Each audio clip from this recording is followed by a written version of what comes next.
All in favor of the minutes? All right, passes. You were here? You Yes, will? it Okay. Yes. Good. All right, passes 4-0. All right, old business. We don't have any old business. No. We don't have any new business. Are there any amendments to the agenda? Anything? No, there's just discussion items That's that fine. may go beyond just the massing components edition, whatever. Yeah. So you got something you want to add? May we add a discussion of the Maine Municipal Association freedom of access to Sure. class, whether we need to collaborate on that or something. Yeah. Are you talking about the September 3rd one? Yes. Yeah. Cool. All right, we'll make that 5D. So other items, public comments. We don't have anyone from the public here. Anyone have anything they want to say? All right, moving on. Discussion items. So we didn't have any content in the packet about it, but you wanted to have a discussion about massing components, additions, and historic considerations in regards to a potential application that might be forthcoming. Yes, they're. I imagine we're going to get this application. It's going to probably have to go before the planning board because it's in the historic district, and everything in the historic district comes to the planning board. So I was having a conversation with their consultant, and some questions came up that don't necessarily. I don't have an application from them. We were trying to discuss what some options were that they could explore. So I don't know what direction they're going to go with all of this, but some questions that came up that I was like, I would like to be able to answer these a bit more clearly. One is, so they've got a historic house that was built before 1900, and they want to build more on the property. So the question, my assumption was, if they can build a new building and have that be the primary building. But the existing primary structure, primary building, doesn't have to stay the primary building. Is there any reason why you couldn't, like, if you've got a house on your lot, that's the only thing on there, you build a new one, it's bigger, as long as it meets the standards that would make it a primary building, and the accessory, the existing primary, be small enough to be accessory. I guess what I should say is, can you think of any reason, you know, You have offered it out in color. Very nice. I asked them to do that. Wonderful. Yes, yeah. What is We are that? dealing with this, yes. That's the whole code? Let's go. How much for a copy of it? You want a copy? Yeah, like, Just say the word. $10. You want? yes, please. The town just go into the town office and ask them for it. I'm just more of a page flipper. Oh, Yeah, no, I know. I'm a digital guy, so that was for this. This will probably be less. yeah. The MMA manual for planning boards. I just want to know if we would touch Cool. it. Yeah. Good.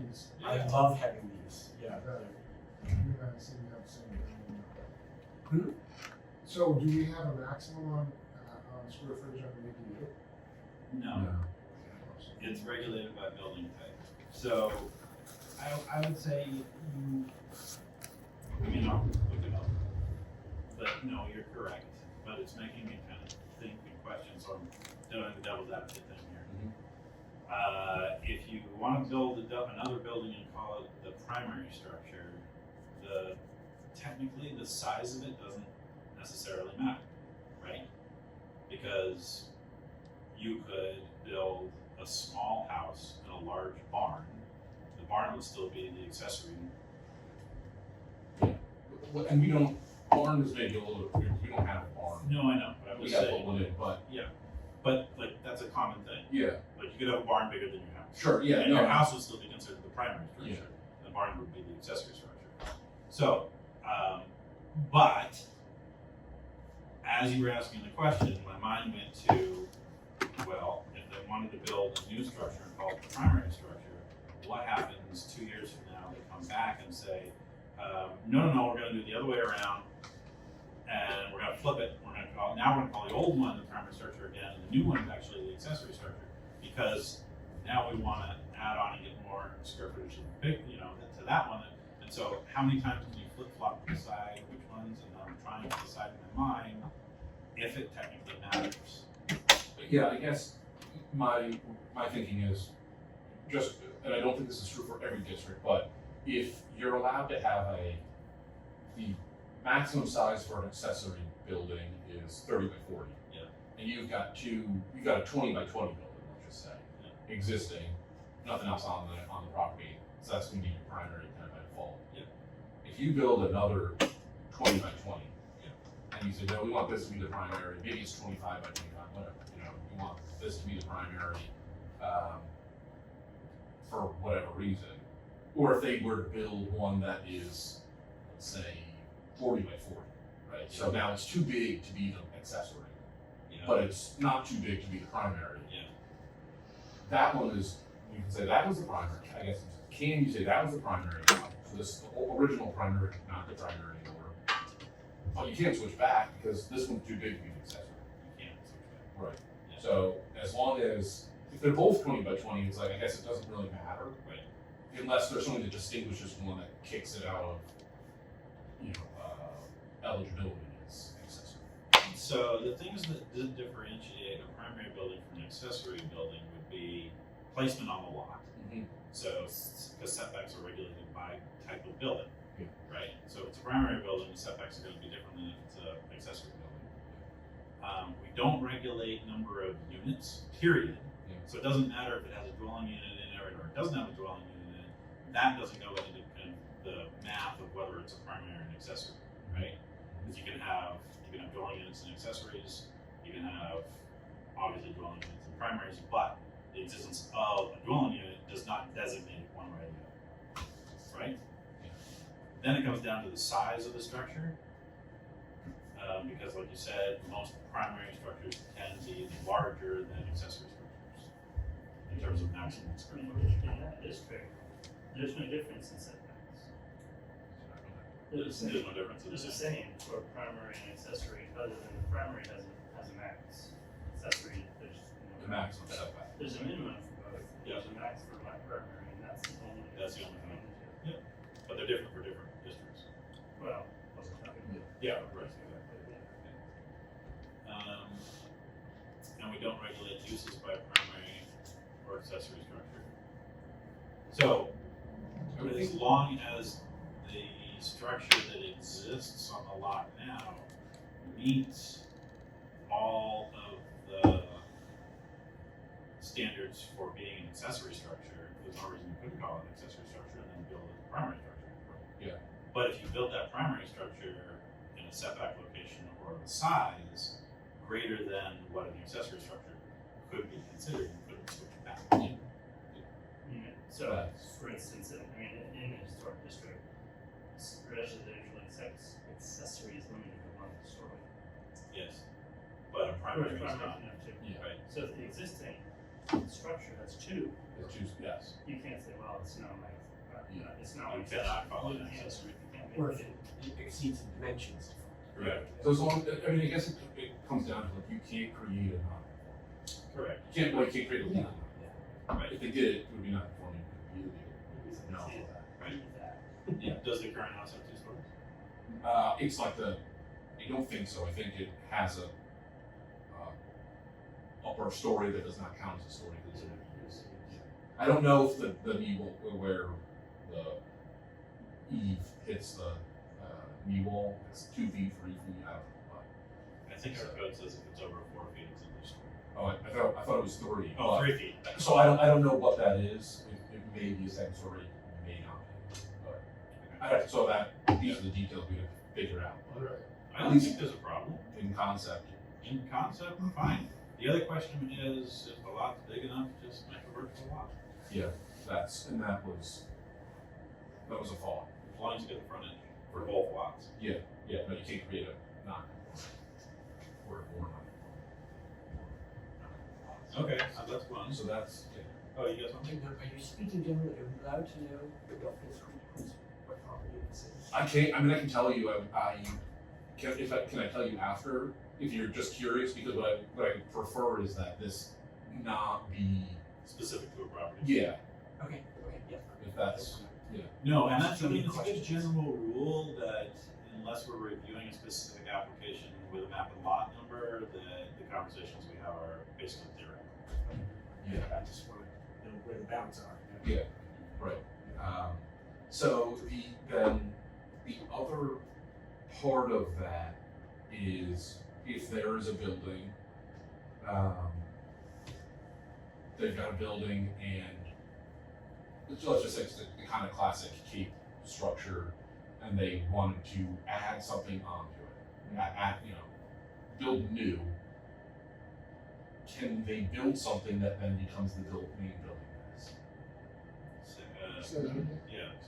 So if like if there was like a connected breezeway, well, if you had a house that is Let's just say say it's 20 by 24 by 20. 24. Yeah, okay. So 24 by 24, single, just a gable roof on it, single story. Yeah, classic Cape. Yeah, classic Cape. And then they decided they were like, well, and it's very far back in the street. If they then said, well, we want to build a 2-story, similar, it's not a Cape, it's going to be a 2-story gable roof, but it's going to be end gables, whatever. If they just build that in front of this building, as long as they meet all the setbacks and everything else, but it's going to be bigger, As an addition to the main building? as it's going to be new, It's not going to connect. It's literally, it's going to share a wall. it's going to share a wall. It's not going to overlap, because you can't overlap with the stuff. It's going to share a wall, and you'll be able to go between the two. You're effectively expanding the building. And so it's Yeah. Right. toward the. And so now this part, the thing that's new, is be the main building mass, and the existing thing that's existing would be an addition or a massive component that's basically added on. No. You can't do that. Can't do that. Why? Specifically to prohibit that exact scenario from happening. Okay. Well, I guess I'm not. Well, what I'm wondering is like, where in the code, like, what are we pointing to say like can't do that? So, a couple of different places. The first one would be in the language about additions, where if you're making an addition to an existing structure, it can't be longer, deeper, taller than the structure to which it's attached. That's number one. Number two would be there is no addition component that is larger, that's allowed to be larger than the building to which it's attached. So, but Using massing components like Yeah. a connector, you could create another building and connect it Yep. with a massing component, but you can't take an existing building and decide that you're going to make that, because then you can just keep going. so Well, you would eventually run up to this, the building table that says you can't be. I don't know what I think here it's like 75 by 50 is like the max. so that the reason I said connector is because that's I don't say we, but like that's the vehicle in which it's done in other towns. Sure. Just because- Well, and it's also a classic building style, right? Like you have that, you have a house, you put in a connector, you build your garage, or you build your barn, or you build your other house. It's the other part of your house. It's already here, addition C, right? Addition should not be taller than 1 stories or maximum height of the building which is attached. Addition should not be wider than the building to which it's attached. The footprint should not be greater than the building to which it's So attached. if you build the It's same over and over shade, if you Yeah, build the but- same but- shade, just connected. Well, I guess what I'm saying is you've got this thing that is not, it's the building, and yes, we're called that. If that's the main building mass now, if that becomes the addition and you build a new building and you use that and you attach that as the addition. The only way to actually do it, now I gotta pull up the code.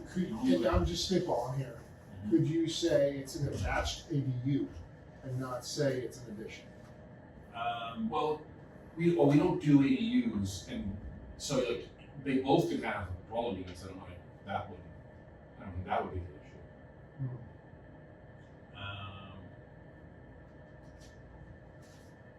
So, I'm gonna, before I It's- open my mouth. It seems like the presence like of the existing, and then to then stamp it addition even if it's existing, then you're clear, like, I don't know. It's gotta be a way to do it. The only way that I can think to do it would be to do a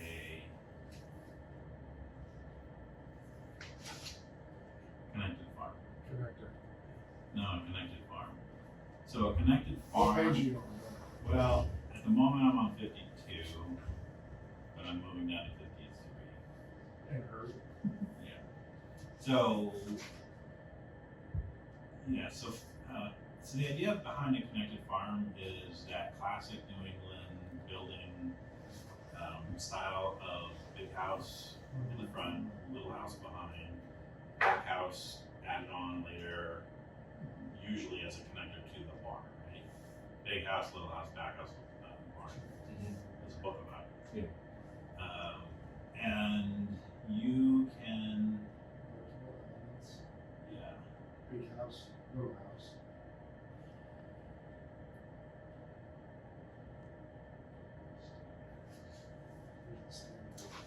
yeah, so to allow for a larger house through an optional series of attachments that may not otherwise be possible in reading the purpose under B, connected farm on page 53.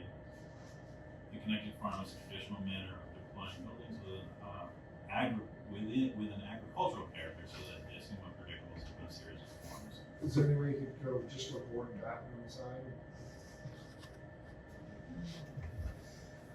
Make it a barn, you mean? Agricultural character. Oh. Yeah, no, I think it's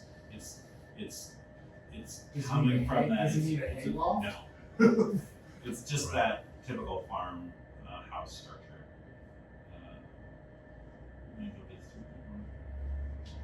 there's two component accessory buildings distinct from the house or barn.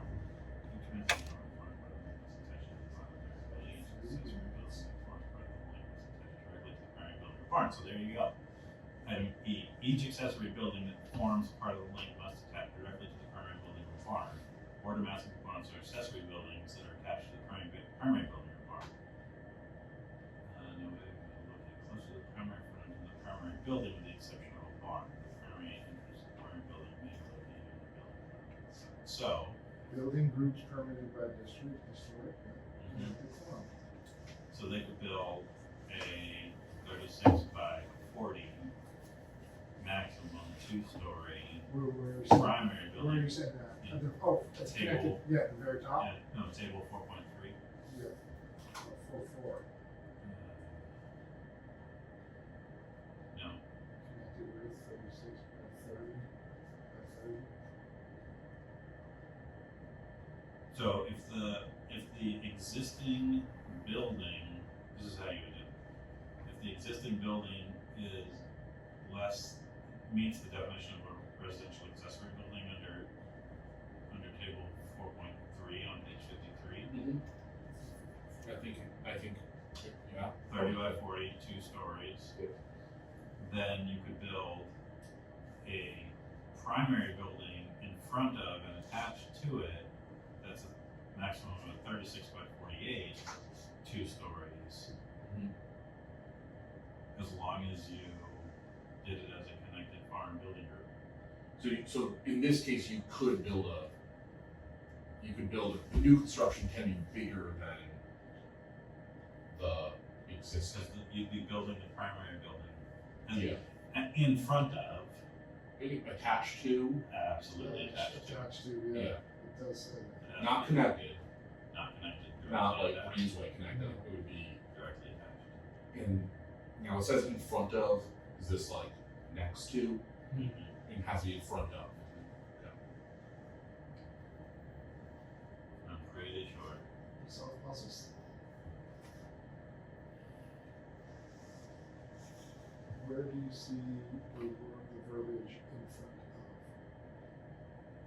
No building may be located, item G, no building may be located closer to the primary frontage than the primary building. of? Oh, that's.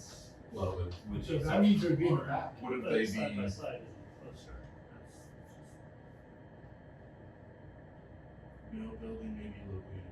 Oh, so you're saying, but wouldn't the, if you're saying that the existing building could be the residential accessory, and then the new building,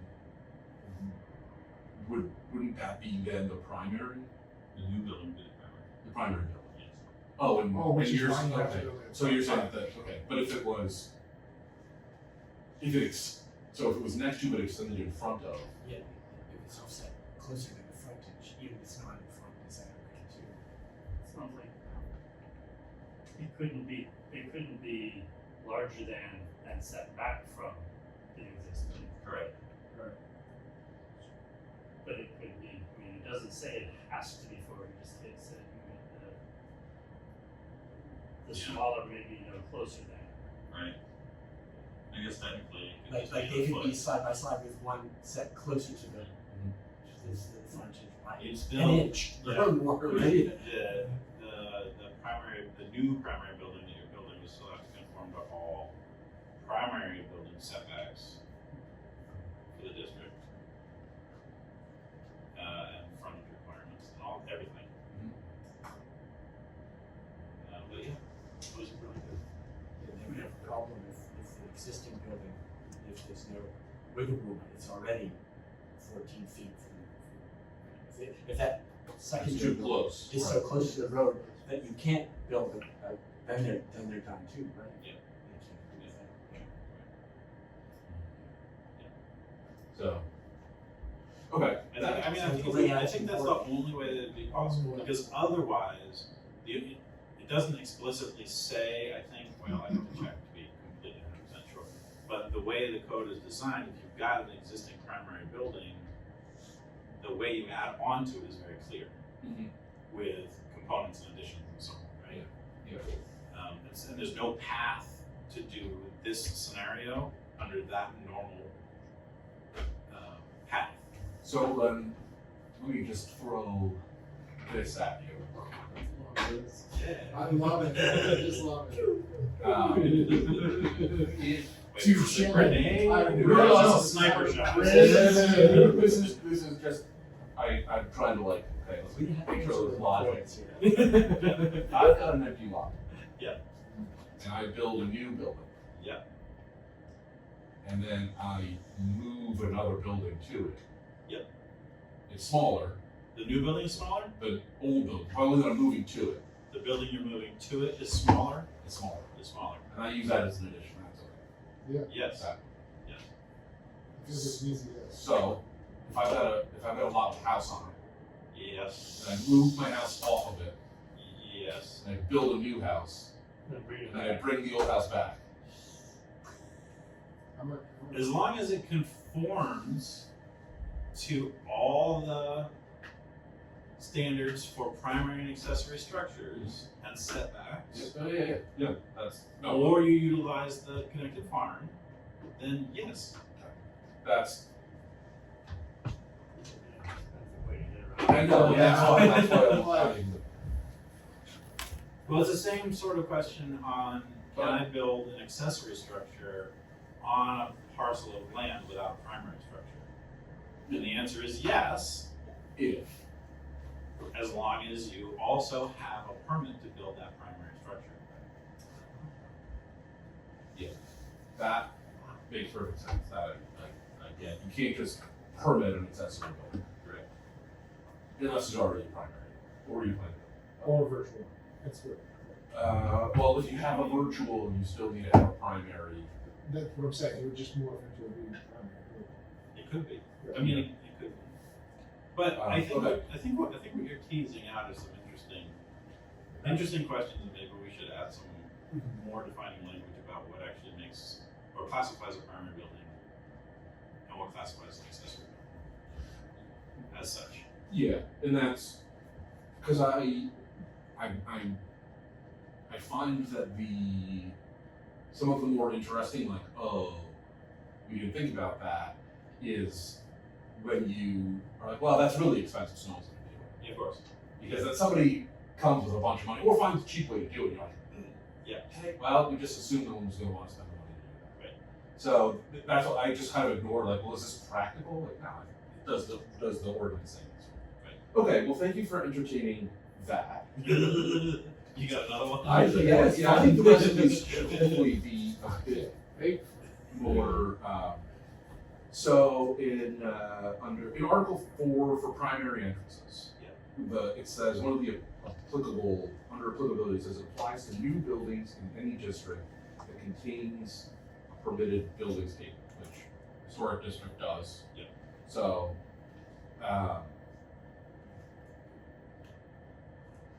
There's an existing building. So we've heard.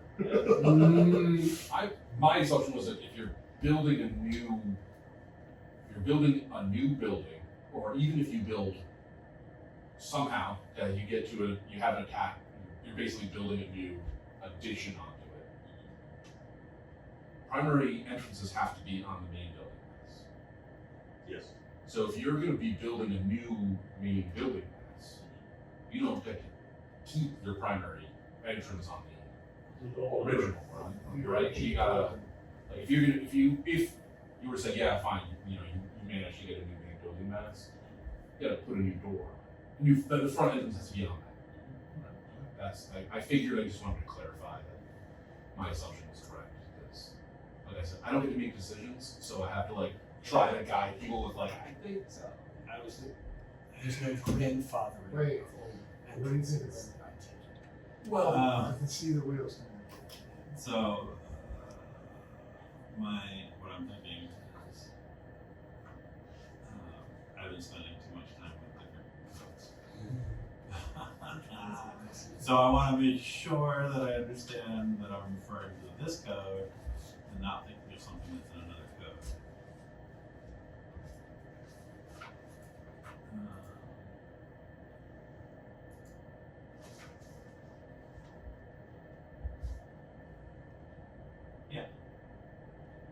Primary entrances, page 50. C1. At least one primary entrance must be located along the primary frontage of a primary building's main building mass. Yeah. So if you're calling the new addition the primary structure, Main the building primary mass. building, Yeah. then it says right there. One primary entrance must be located along the primary Primary frontage of a primary building. New building is. I just wanted to make sure that the language about the applicability, that says applies to new buildings in any district that contains, that wasn't going to, well then that doesn't apply. Right. To me it seems like it would still apply, but is that? It does apply. The reason that language is like that is because for a long time we didn't have a permitted building table for rural district. And it was the only district that didn't have a permitted buildings table. There is now. There's other ones that don't. Oh yeah, okay. So there's campus, marine, Marine, conservation. But, right, but yeah, But you know what I'm saying? Yes. Yeah. That's kind of how I took it, and I could imagine a situation where if you've got a building that has a main building mass, this is existing, it's been there for, let's say, 100 years. You've got a main building mass, you've got an addition, and the main entrance is on the addition. It's existing. You don't need, if you wanted to do something to it, you want to expand, you have to remake the primary entrance you have to remove the primary entrance onto the main building mass, unless you're building the main building mass. Wait, start over with that. So I guess the situation would be if you've already got an existing building that predates the code. Yep. And That you're doesn't trying have a primary entrance on the primary facade Yes. of the primary building. Yeah. Okay. Basically, that would be a legally non-conforming Yes. characteristic, Yeah. and you can still do other stuff legally within the code. You can do whatever else you want. You don't have to fix that to do other stuff, Right. unless you're taking front off of a building and putting it back. I can see. So, Okay. that's Yeah, you go ahead. I mean, it's a weird thing because in Maine, nobody uses their front door. No, that's Virtually nobody uses their front door. no, it's decoration. You do. I do, but I built my house specifically so that I would. Almost everybody uses the side door, the Yeah. garage door, or whatever. Is there some sort of tax loophole? A lot of people don't even have steps going. I think there is, isn't there? No, I don't think it's a tax loophole. But if you see It it costs all. money to put the steps back. Yeah, Oh, I Oh, see. yeah. Okay. Yeah. That's the reason? That's it. Okay. just never I use it. said, what is It this? costs money to build the steps. They don't put it back. You don't use it. Why would you bother? Ah, that's a That's money it. saving. Strictly. Yeah, so you're learning, see, it's learning here. Nice. Everybody comes to the garage. Huh. I go into, I don't even know how many houses. It's always. Ooh, tons of them. I Well, know what's it's hysterical large. is like I'll go to the front door because I've never been there before, And they've and I never knock opened on the it door and they open come up to once. the door and they go, I don't know how to open it. You gotta go around. You I know. haven't used it There's once. plants in front of it, there's Yeah. furniture. and Right. there's Yeah. an open It's really more of just like a decoration. It's It really just- is. You put the window door up, the board, and then it just never. I mean, it's really there just to hang a wreath on. For sure. That's all. It's for curb appeal. Yeah, for this. Yeah. Like those tungsten entrances, right? Yeah. Those fancy. Alright. For sure. What else, So- what else you got? In Article 5, Paragraph 7, building orientation, one of the standards is primary buildings must be oriented parallel to the primary frontage line. And I just want to clarify that that means they have to be square and oriented with the frontage line and not wider than they are deep, as understood from the front frontage line. Building orientation, Yes. page 63.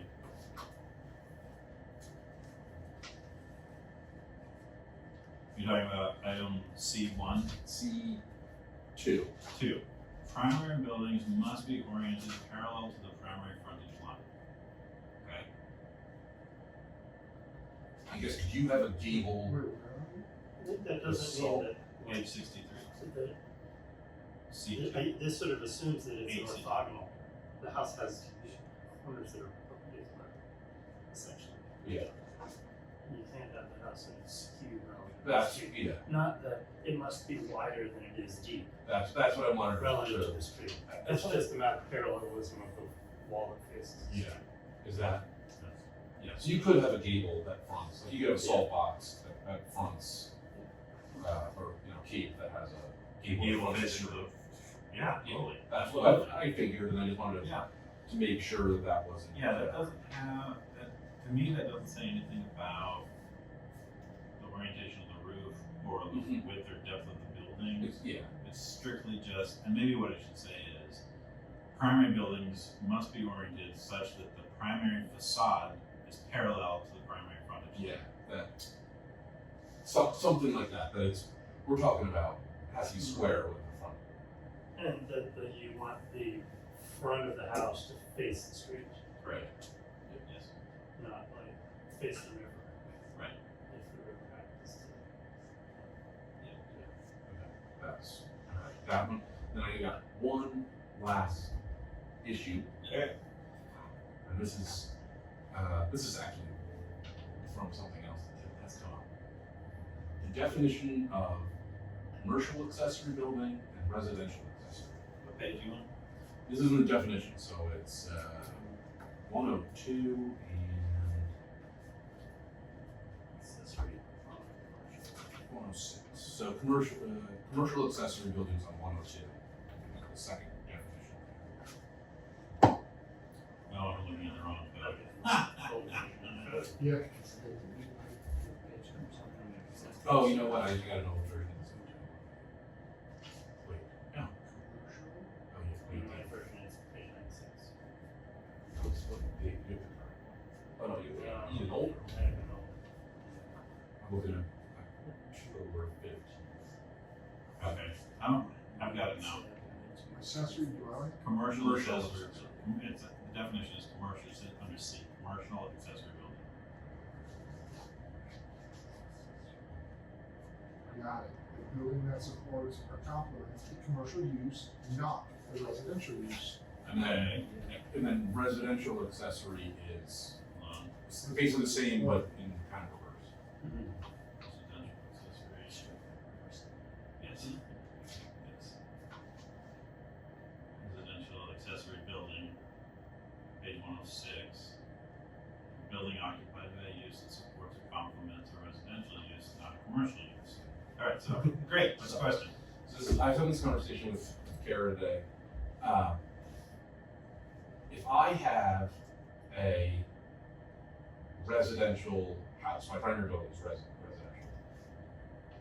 If I build an accessory building, it's a residential accessory. Because it complements my residential use.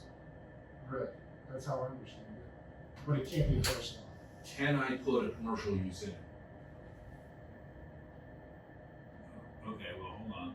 The question I is. get it, I'm just gonna read it. Okay. So, the way it reads in English, What does this is support legal parsing here. A building that supports or complements a commercial use, comma, not a residential use. Residential accessory, It's about the use.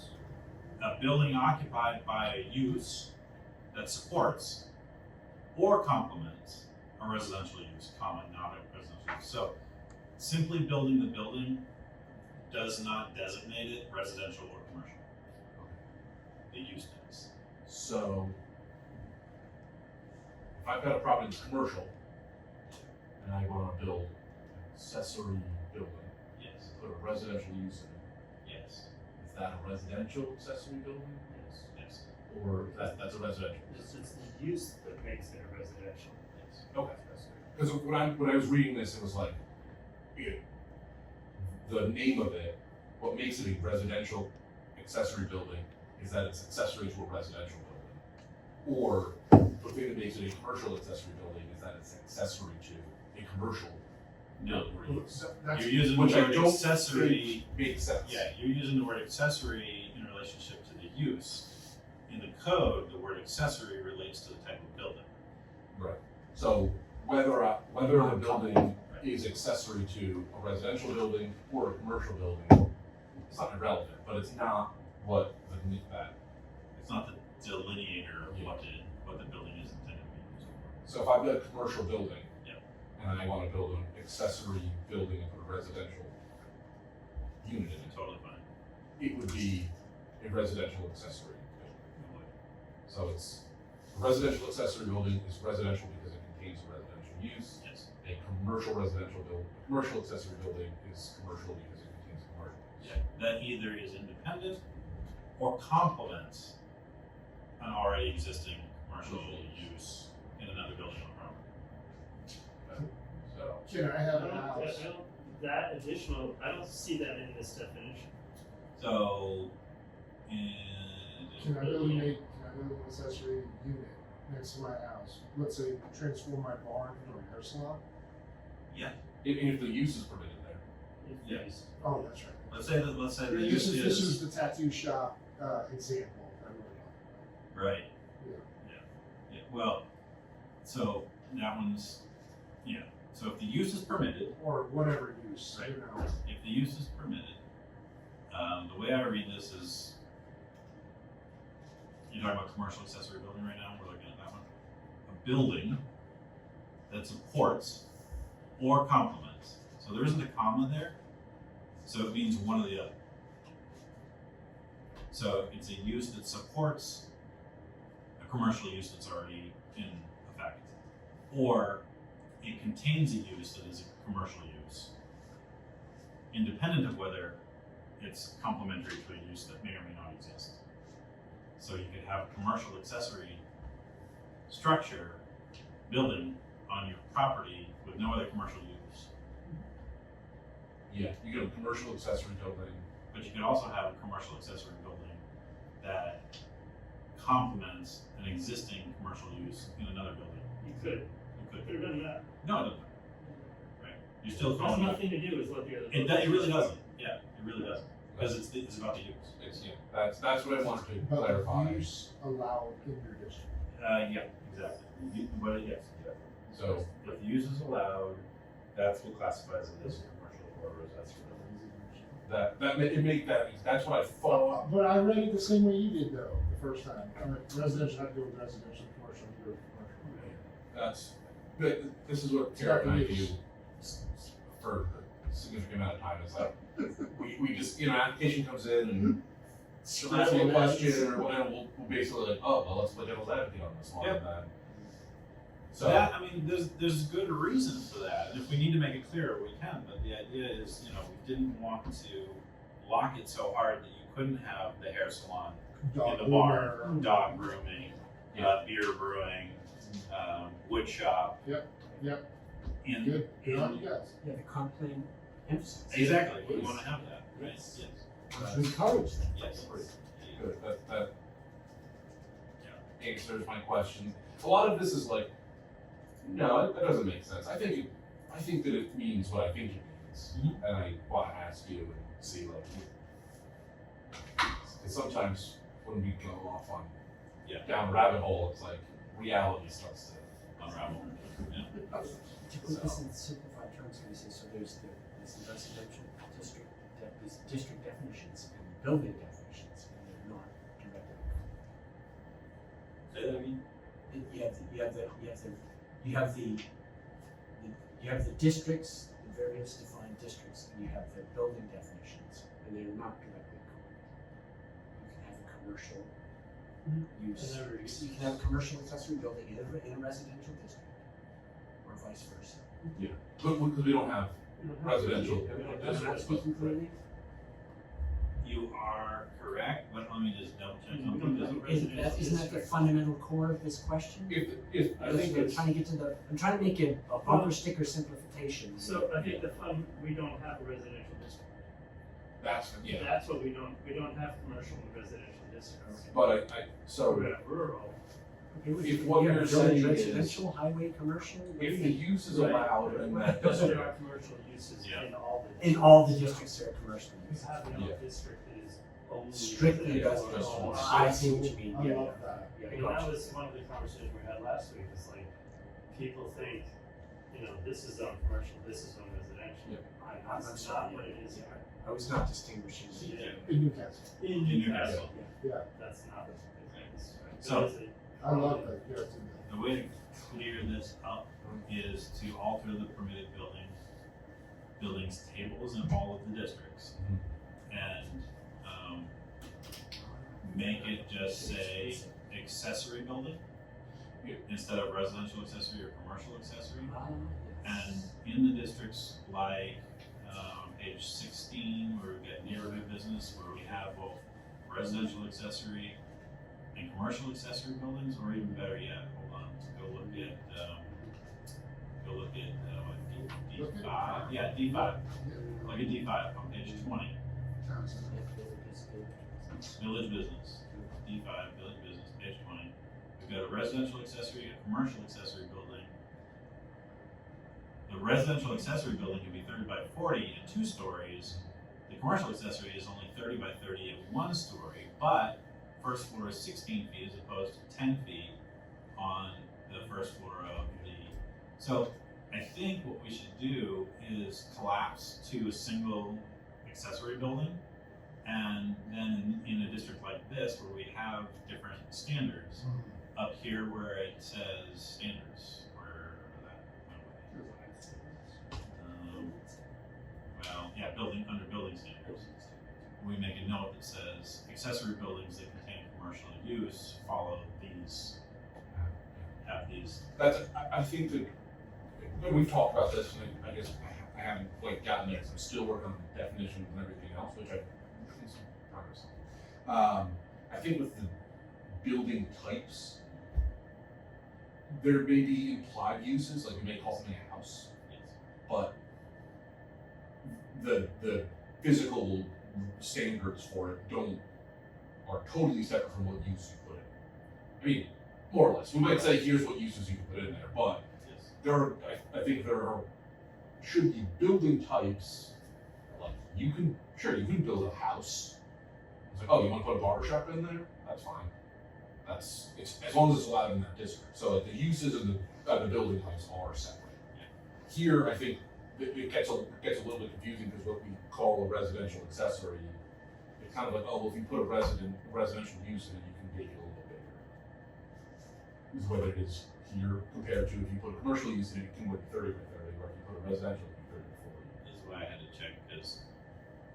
the other code that I'm working on, they actually have stronger building types. Yeah, that's, And I'm beginning to appreciate that.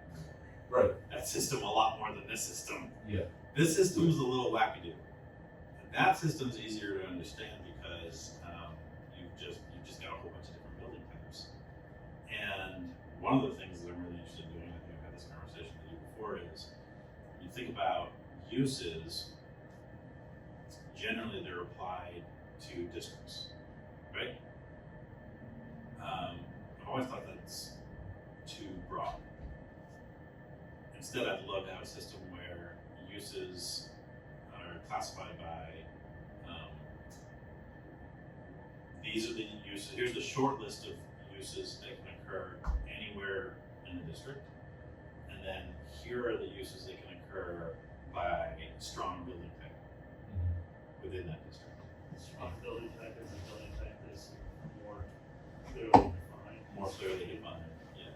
And you can couple the uses to those in a way that is much more clear, so that when you have an emerging situation like a district or part of the district or a road within a district that is transitioning from, like, the beginning part of River Road and Mills Road, Mills Road, it's sort of transitioning from single family housing to office spaces or mixed use buildings, right? So you could lock certain uses as you see that transition wanting to occur. You can change the uses for the building types without having to change the use across the entire district.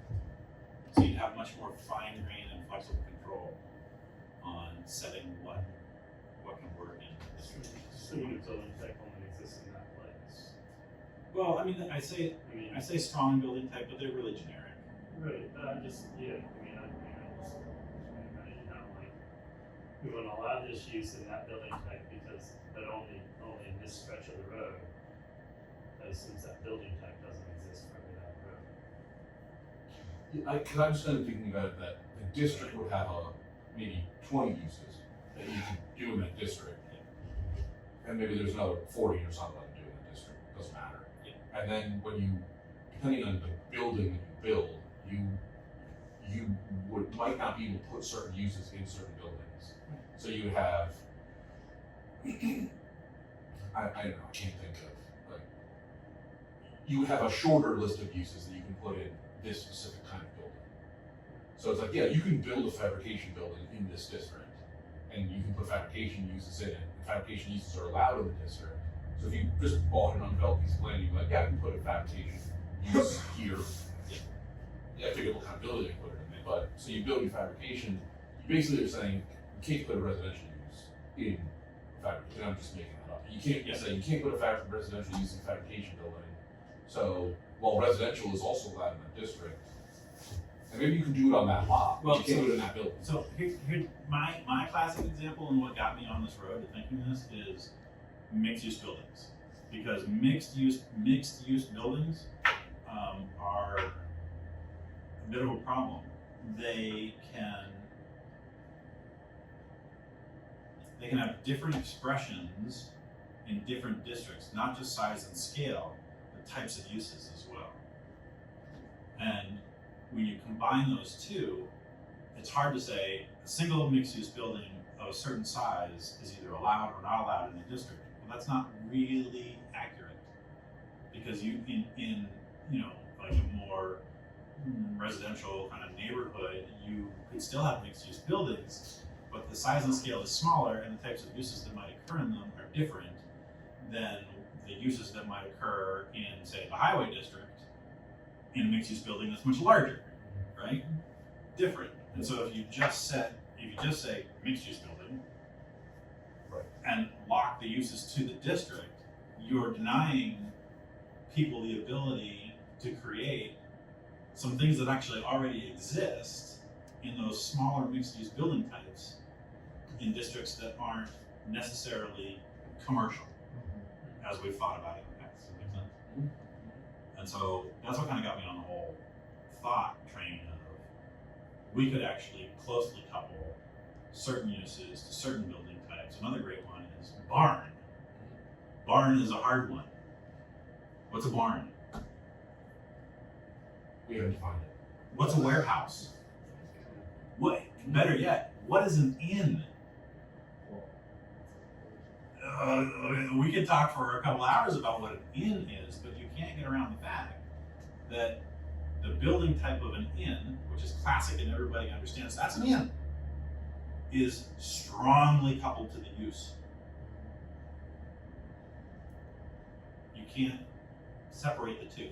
And when you do, when that inn building that was built to be an inn no longer ceases to have the function of an inn, what happens to that building? Right? Interesting things happen to that building. But most commonly it becomes a mixed use building.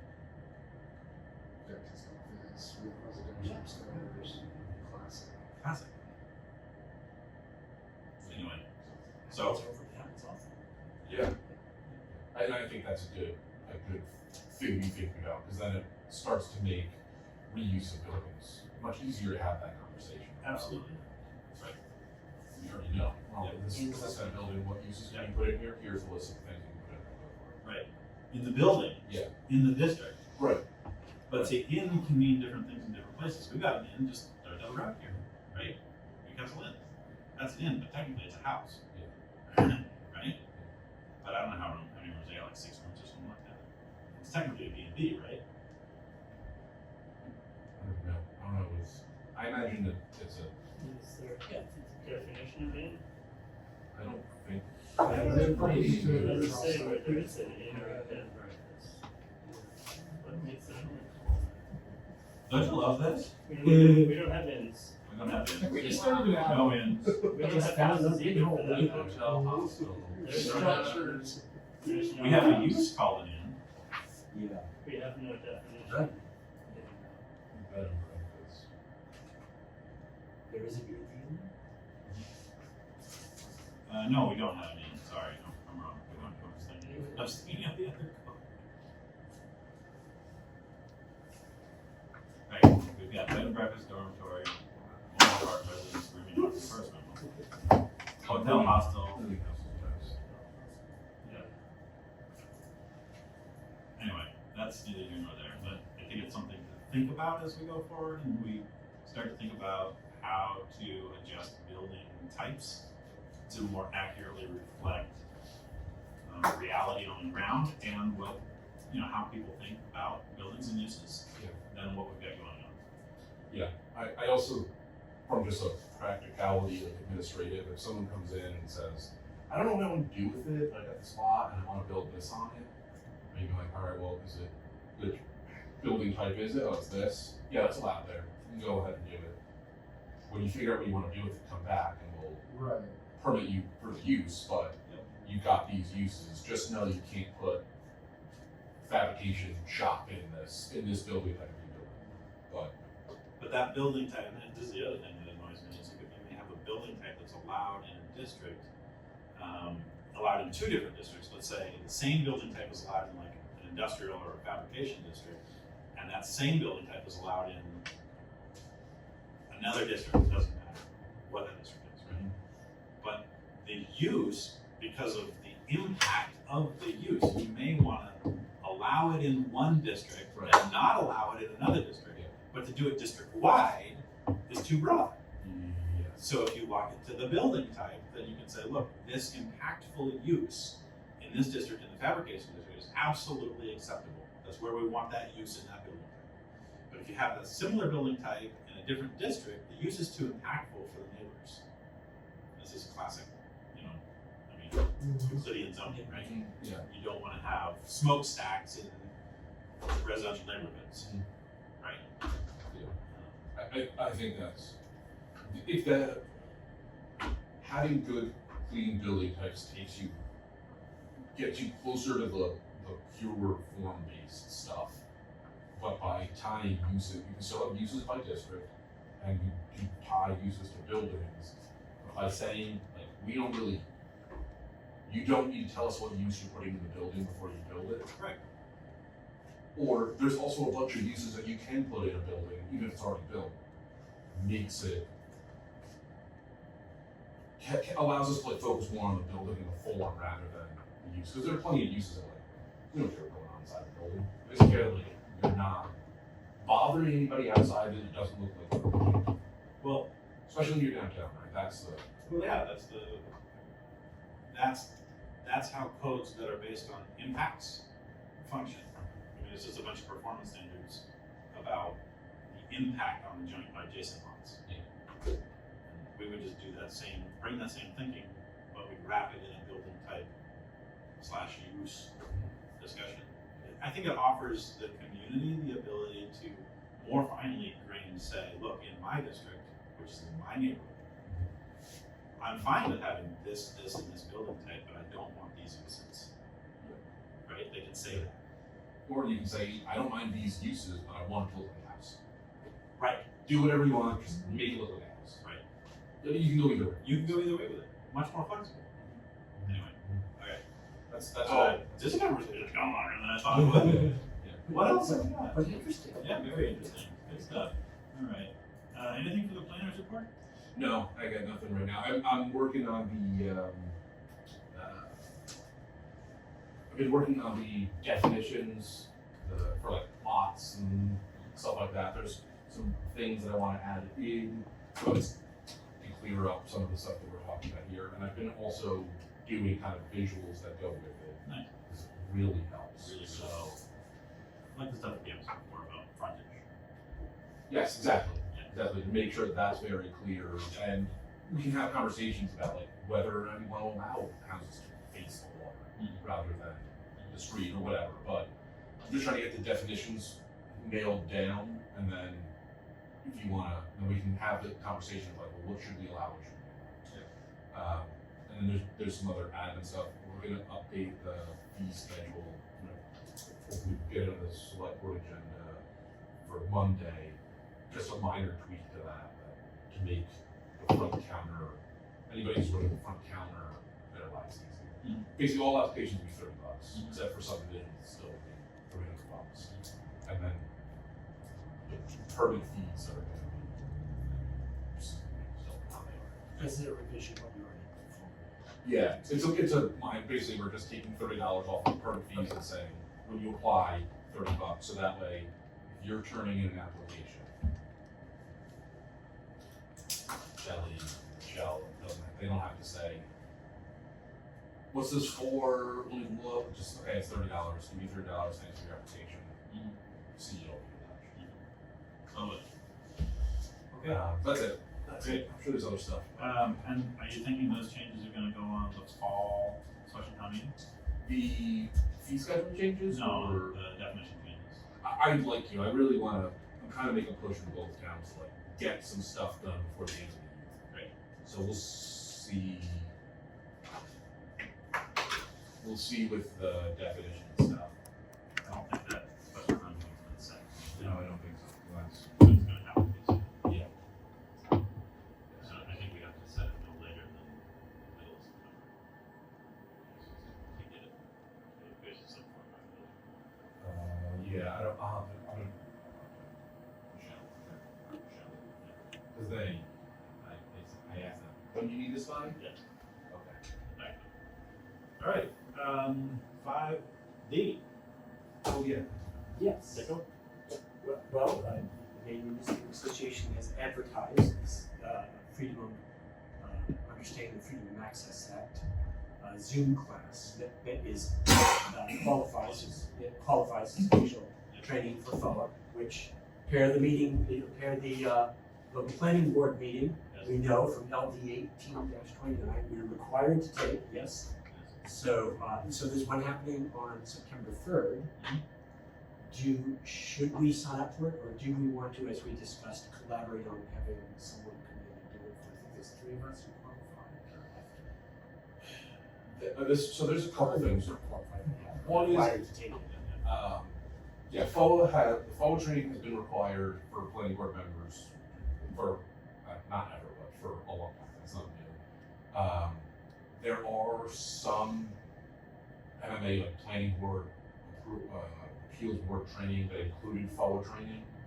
I'm pretty sure the training that we did here, when we brought in the attorney, not through MMA, that did include the Freedom of Access Act Yeah, you told us.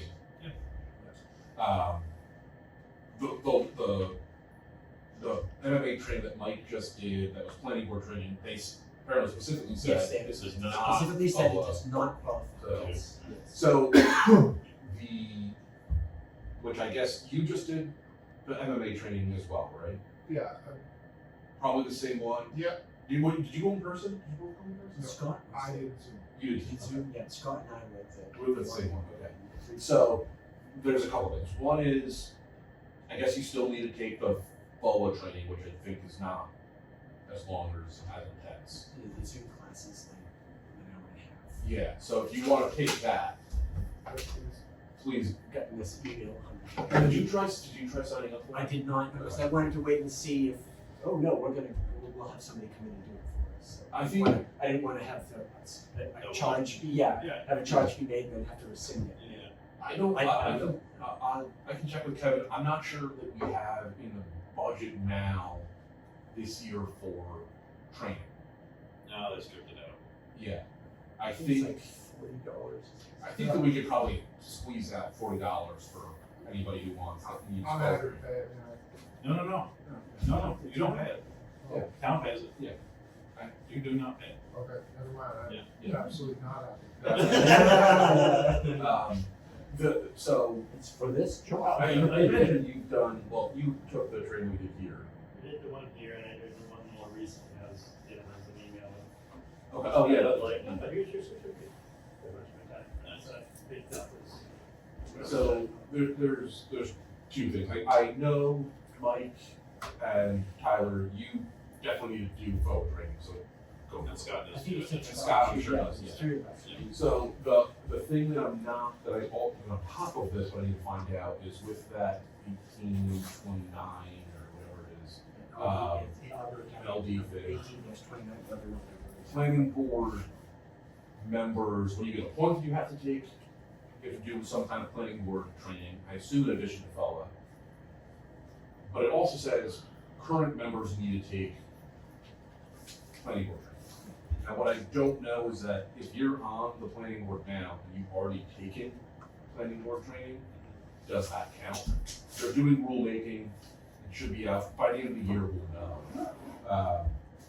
So for everybody else, we'll find out whether or not the planning board training you've already taken counts. Yeah. Possibly you'll have to take it again if they say like, It doesn't. when it goes into effect in 2027, They won't do that. everybody has to take it, but we'll clarify. But I guess the issue now is you two and Scott should take the FOA training so that you're all set, so nobody. We'll just do it the Zoom class too. We won't have a, Yeah. we won't call somebody in to do it. I mean, I like that, I like bringing someone in if we can Because we get can the all budget. together, do it all at once. Yeah, well, and it's just, if you can ask questions, well, you know, we can also direct the conversation. The one we did before was great, I thought, so. I greatly prefer doing that. I just don't want to go to Prescott. Yeah, I'll go to Freeport. yeah, that's, But yeah, lately, For some reason. lately OMA has been hosting a lot of trainings on the Prescott Island, Caribou, and such. Come on, I don't want to go that far. so. Good? So go for it. Yeah, go for So it. go for this. Try signing up. You should be able to sign up with your Newcastle planning board, whatever account. Credentials? Yeah, and they'll send the bill to the town. Yeah. So try doing that. If you can't, let me know. Yeah, I'll have to talk to Kevin. I do know that I did actually try to start signing up and it asked me to log in with my account. And actually Kevin has done all of my, he's signing up. oh, and yes. I don't even know what my password Yeah, is, so I have to, that's- yeah, I'll have to talk to him to get that. Okay. This all just started. Are you going to the MMA conference? The annual MMA conference? No, I don't think so. When is it? Yeah. October 8th, Yeah, that's right. That's right. right? Yeah, You get those I saw the email. Yeah, It just came out today. it's a 2-day. It's 2 days. Back to It's back. in Bangalore. I don't know. I mean, it's not really.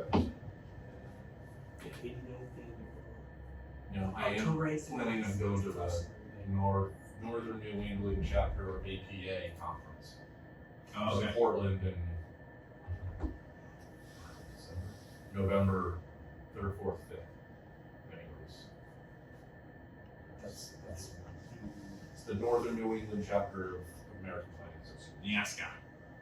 Yeah, Kneecappa. I can never remember it. Kneecappa. That sounds terrible. Like, we're not Robert De Niro here. That's in Portland? I'm pretty sure this year it's in Portland, so it's just like there's the APA is like the National Planning Association, one of them, the one that like certifies planners, and most states have their own, but Maine, New Hampshire, and Vermont got together and just made their own. November 3rd through 5th. Yeah. Holiday Inn by the Bay, Portland. Who's the one year when it was up in Camden, it was the keynote speaker was Dower Williams, the folk singer. That was a funny one. It was great. Yeah. It was actually really cool. Yeah. She gave a great talk about traveling and the different things she'd seen in different small towns all across America, the similarities and differences. And then she sang a bunch of her songs, and it was hysterical because like nobody knew who she was, and she just like had a guitar, and they're like, "She's gonna start singing." She's gonna start singing. It was really fun. It was kind of cool. Yeah. Yeah, she like covered Pink Floyd song. Everybody was like, Planners are cool. Anyway,